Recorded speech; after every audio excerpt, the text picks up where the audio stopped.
Tegelikult nüüd on nädal möödas siis Läti driftivõistlusest, kus oli hooaja avamine nii Eesti meistrisari kui ka Baltic Championships.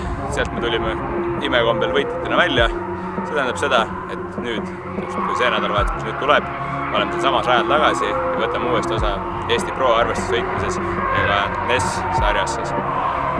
Loomulikult tuleb tänada kõiki oma tiimikaaslaseid, sõpru, tuttavaid, fänne, kes igal juhul seal näevad vaeva ja aitavad sellele asjal üldse juhtuda ja aitavad autol sõita, aitavad kõiksugu probleeme lahendada, mida on vaja teha.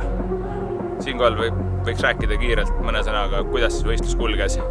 Võistluspäev kvalifikatsioon oli täitsa hea, jäin rahule, tulemuseks oli kvalifikatsiooni 6. või 7. koht.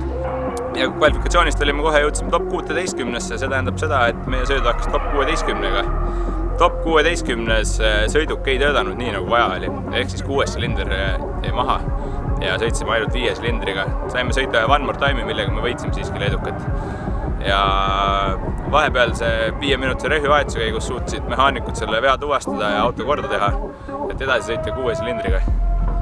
Siinkohal tänan endiselt kogu tiimi, kes nägi hullult vaeva, et see auto sõidaks.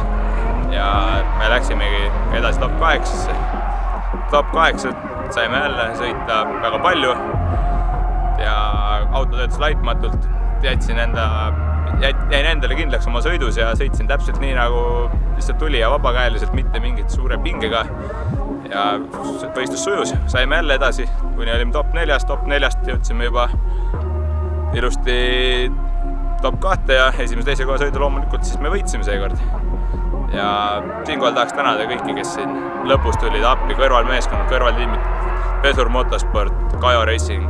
Kajo Racingu rehvid sõid otsa, Pesur Motorspordi rehvid sõitsime ära, enda rehvid sõitsime ära, nii et ülilahe.